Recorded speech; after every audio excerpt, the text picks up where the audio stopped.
அப்படியே நம்ம பேச்சியை கேட்டுக்கிட்டே வாயை பிளந்துட்டு அப்படியே இருந்துருவேங்களோ. ஓகேயா? பிள்ளைங்க எப்படி இருக்குன்னு கேட்க முத்துக்குமாரு. ஓகேங்க டாக்டர் என்ன சொன்னாங்க?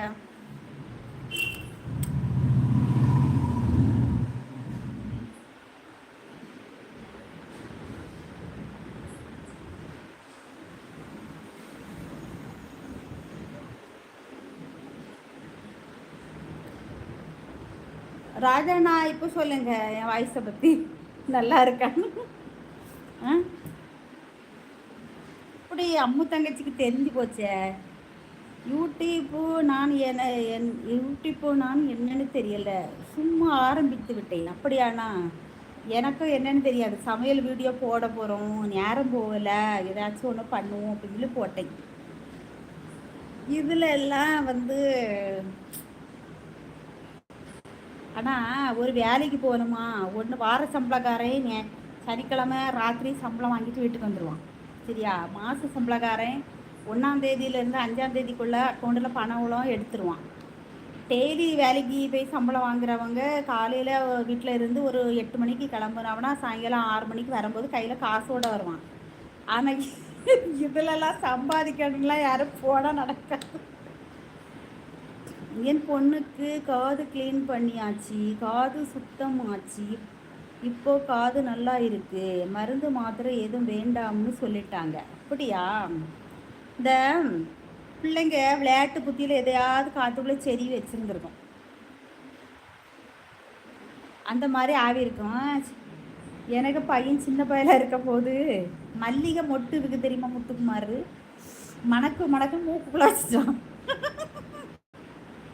சின்ன பிள்ளையில. அதுக்கு பிறகுக்கு என்னது இந்த நம்ம தெர்மாக்கோல் இருக்குது தெரியுமா, கர்மா உருண்டை தெரியுமில்ல, தண்ணிக்குள்ளே போட்டால் மிதக்கும்.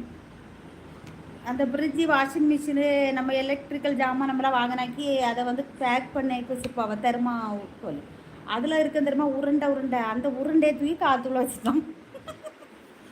அது பிறகு காற்றுக்குள்ளே வச்சுக்கிட்டு உள்ளே உடஞ்சி உள்ளே கொண்டு தள்ளி வச்சாச்சு. அது பிறகுக்கு நம்ம எதுவும் சொன்னாக்கி எம்மா அந்த காது கேட்கலன்னு எப்போ பாருந்த கையை போட்டு குடஞ்சிக்கிட்டே இருப்போம். அப்புறம் என்னன்னு கேட்டு காது ஆஸ்பத்திரி போகிறோம், அங்கே இருக்கு தெர்மா உருண்டை. இப்படி பிள்ளைகளும் சேட்டையிலும் பண்ணோம், நம்ம தான் பார்த்துக்கிட்டோம். அப்போ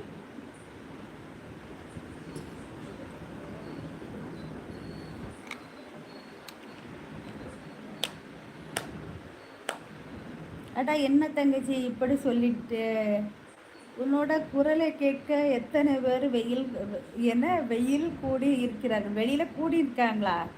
கொஞ்சம் வெளியில் பாரு வாங்க, நான் கிண்டல் படக்கூடாதுன்னு. ஒருத்தர் இல்லை, நான் வெளியில் எதுக்கான போய் பார்க்கணும், மேலே பார்த்தா போதும், ஒரே ஒரு ஆள் தான் இருக்கு. தங்கச்சி உண்மையிலே அண்ணன் சொல்கிறேன், உன் குரல் ரொம்ப நல்லா இருக்குது தங்கச்சி. அப்படியா அண்ணா? ஓகே அண்ணா, நீங்கள் சொல்கிறீங்களா, ஒருவேளை அப்படியே தான் இருக்கும். ஆனால் எனக்கு வாய்ஸ் எனக்கு பிடிக்கலண்ணா, நான் உண்மையை தான் சொல்லுவேன். நான் அதான் ரெக்கார்டு பண்ணிக்கிட்டு கேட்கும் போது தான் தெரிஞ்சிச்சு, என்னடா கீச்சு கீச்சின்னு சவுண்டு வரும் அப்படின்னு. உன்னோட தமிழ் பேச்சு அண்ணனுக்கு ரொம்ப ரொம்ப பிடிச்சிருக்கு. அப்படியா அண்ணா? ஓகே அண்ணா, ஓகே. ஆனால் வாய்ஸ் டைப்பெல்லாம் அடிப்பேண்ணா. அடுத்தவங்க லைவுக்கு போனேன்னா ஒரு வார்த்தை 2 வார்த்தைன்னா நான் கை வச்சு அடிப்பேன். இப்போ கொஞ்சம் நிறைய பேசணும், ஜாலி மூடில் இருக்கேன், நல்ல கமெண்ட் ஜாலியாக போடணும் அப்படின்னாக்கி வாய்ஸ் டைப் அடிப்பேன். அது நான் ஒன்று சொன்னால் அது ஒன்று அடிக்கும், தள்ளி விட்டுற வைப்போம் அப்படின்ட்டு. அந்த அண்ணன் படிக்கிறதுக்கு அந்த மாதிரி திணறுவாங்க. ஏன்னா அது என்னுடைய உச்சரிப்பு தப்பு தப்பாட்டு வரும். கூகுளுக்கே மண்டக்கிறதுக்கு பிடிச்சிரும். தங்கச்சி அவங்க பெருமை அவங்களுக்கு தெரியாது. அப்படியா நான் சொல்றிய? என்னமோ தெரில எனக்கு, நீங்கள் சொல்லதை நம்பவும் முடியலை, நம்பாமல் இருக்கவும் முடியலை. சரி இருக்கட்டும், பார்ப்போம். சரி, உங்கள் சேனலை நான் சப்ஸ்கிரைப் பண்ணணுமா முதல்ல அதை கேட்போம். பண்ணணுன்னா என்னுடைய ஷார்ட்ஸ் வீடியோவில் கமெண்ட் போடுங்க, நான் ஓகேவா? அப்போ தான் நான் பண்ண முடியும்.